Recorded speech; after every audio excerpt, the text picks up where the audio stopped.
طيب، بسم الله الرحمن الرحيم. السلام عليكم ورحمة الله وبركاته.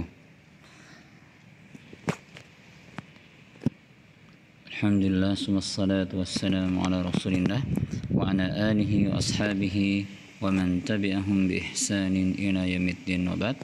أحبتي في الدين، أعانكم الله تعالى جميعا. والآن إن شاء الله سنستأنف درسنا في اللغة العربية.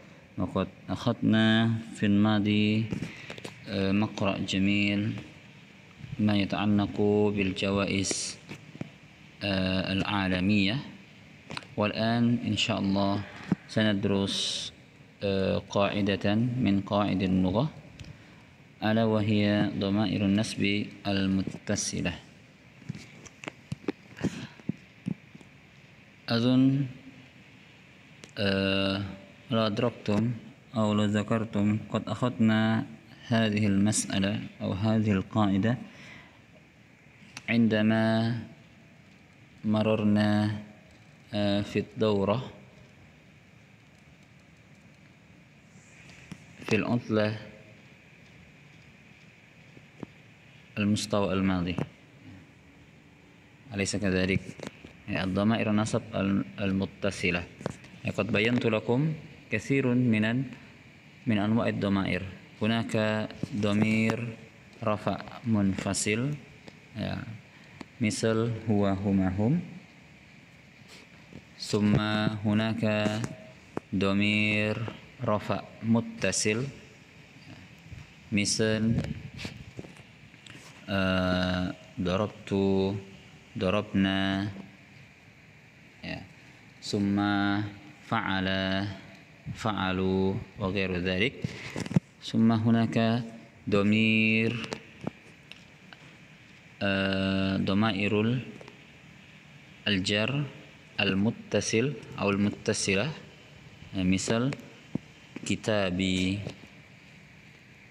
قلمي، لباسي، كتابك، قلمه، لباسك، وغير ذلك. والآن قد درسنا أيضا هذه الضمائر، وهي ضمائر النسب المتصلة. وقد فرقت لكم ما يتعلق بالفرق بين الضمير أو الضمائر النصب والضمائر الجر.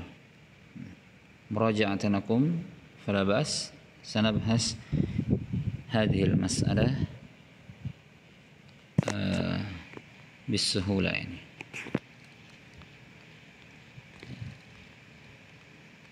Ya, sekarang pelajaran kita tentang dhamir nasab al-muttasilah. Ya, dhamairun nasbi al-muttasil. Jadi dhamir yang kedudukan i'rabnya itu nasab, ya, tapi dia bersambung. Ya, sebenarnya pelajaran-pelajaran mengenai dhamir ini sudah kita pelajarin ya dahulu. Yang pas daurah liburan semester yang lalu, ya, kita sudah pernah belajar tentang domir dalam bahasa Arab, ya, bukan domir huwa huma hum saja, bahkan domir yang sudah mendetail seperti ini. Jadi pembagiannya ada domir rofa munfasil, ya, domir yang kedudukannya rofa akan tapi dia terpisah dari fiilnya, seperti huwa yaksilu, ya, huwa di sini domir rofa munfasil, ya, huwa yaksilu, hiya tagsilu, kemudian anti tagsilina, ya, huma yaksilani, wa ghairu dzalik. Ya, jadi huwa huma hum itu namanya domir rofa munfasil, ya, munfasil artinya terpisah. Itu yang pertama. Yang kedua ada domair, ya, domir rofa muttasil, ya, domir rofa yang bersambung. Ya, di sini salah satu pelajarannya yang pernah kita pelajarin di bab kelima, ya, di wahda kelima, ya, domir rofa muttasil. Yang pertama ta mutakallim, taul mukhatib ya. Contohnya hadartu, hadarta, taul mukhatabah. Ya, hadarti ya mukhatab laki-laki, mukhatabah perempuan. Na al fa'ilin. Nanya di sini na mutakallimin au fa'ilin. Hadarna, darasna. Aliful isnain hadara. Waul jamaah hadaru. Nun niswa hadarna. Seperti itu. Ini diantara domir-domir rafa al-muttasil. Ya, kenapa dia muttasil? Kenapa dia rafa muttasil? Ya karena kedudukannya sebagai fa'il, wal fa'il daiman marfu, dan fa'il itu akan selalu marfu.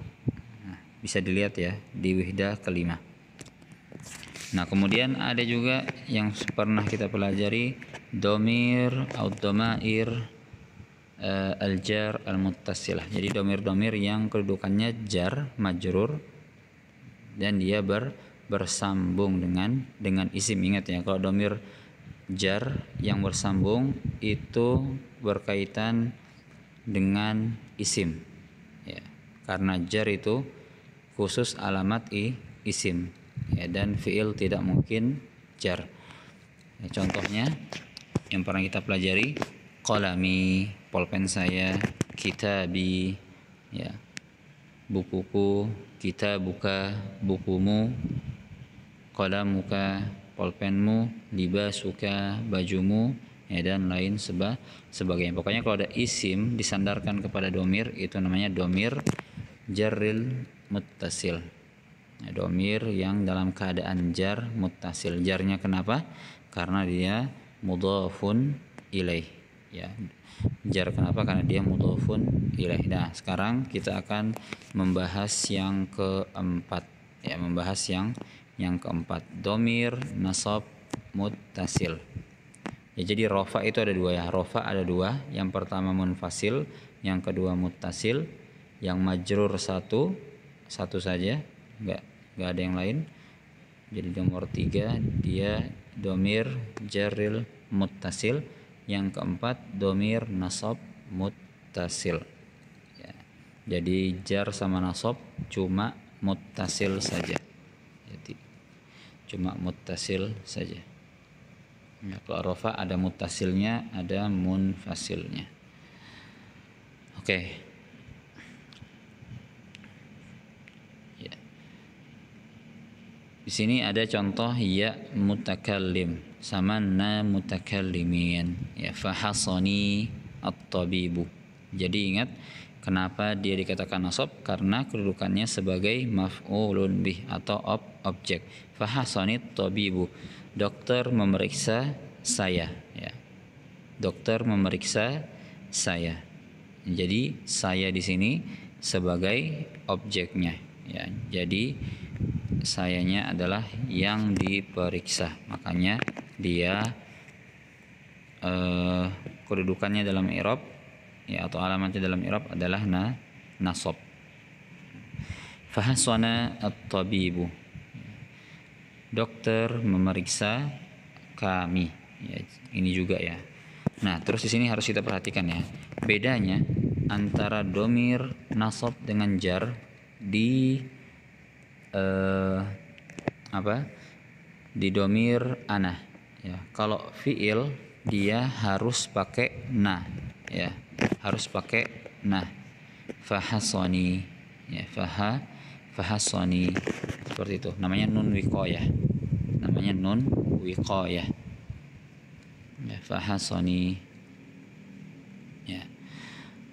Nah, kalau di domir jar muttasil dia tidak pakai nun, langsung kitabi, qalami, libasi, dan yang lainnya. Mungkin ya sebagian sudah yang tahu ya, mungkin sebagian lupa ya, makanya harus dicatat. Nah, itu mengenai domir mutakallim. Kemudian domir mukhatab, di sini ada ka untuk kamu, ki untuk kamu perempuan, kuma untuk perempuan dan laki-laki, kum. Nah, kalau yang ini ini sama ya, domir nasab dengan domir jar. Ya, bedanya apa? Bedanya kalau jar sebelumnya isim, kalau domir nasab sebelumnya fi'il. Ya, fahasokat tabibu, dokter memeriksamu. Fahasot ki at-tabibatu, ya, dokter yang perempuan memeriksamu. Ya, fahasokuma at-tabib, dokter memeriksa kamu berdua. Fahasakum tabib, dokter memeriksa kalian. Fahasatkun at-tabibah, ya, dokter perempuan itu memeriksa kalian semua untuk perempuan. Nah, dhamir mukhatab, kemudian dhamir ghaib. Ada hu, ada ha, huma, hum, hunna. Ya, fahasahu tabibu, dokter memeriksanya. Fahasathat tabibah, dokter perempuan memeriksanya. Ya. Fahasathumut tabibu, dokter memeriksa mereka berdua. Fahasahumut tabib, dokter memeriksa kalian semua. Fahasathunat tabibah, dokter memeriksa kalian semua untuk perempuan. Nah, jadi itu ya inti perbedaan antara domir nasab dan domir jar. Kalau domir nasab sebelumnya fi'il, kalau domir jar sebelumnya isim. Nah, kalau ini kedudukannya sebagai maf'ulun bih, domir nasab. Kalau domir jar kedudukannya sebagai mudhofun ilaih, makanya dia harus majrur. Mudhofun ilaih selalu majrur.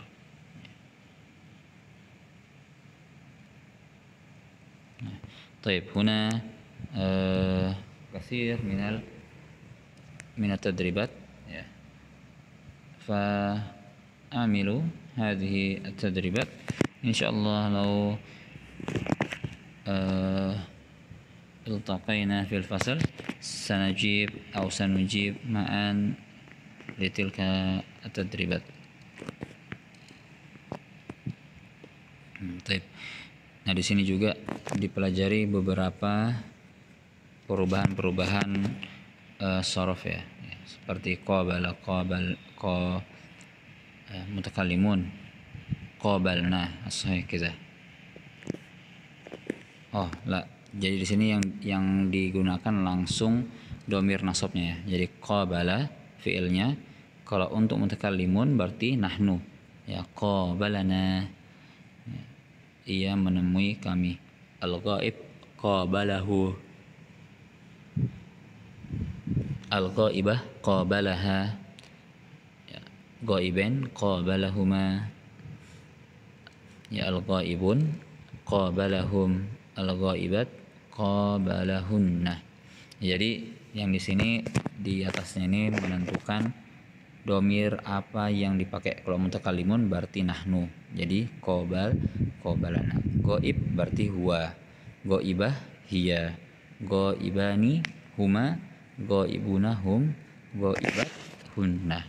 Seperti itu. Ya, silakan kalau mau dikerjakan, nanti kita akan bahas bersama-sama di kelas. Allah يحفظنا من هذا سيء الأسقام وفرجنا من هذه المشكلة. طيب، عندكم أسئلة أو استفسارات فليتفضلوا أن ترسلوا الرسالة في المجموعة. وهذا آخر الدرس في الكتاب الثاني المجلد الأول. بقي الأسئلة التي سنجيبها معا في الفصل. سبحانك اللهم وبحمدك أشهد أن لا إله إلا أنت أستغفرك وأتوب إليك. السلام عليكم ورحمة الله وبركاته.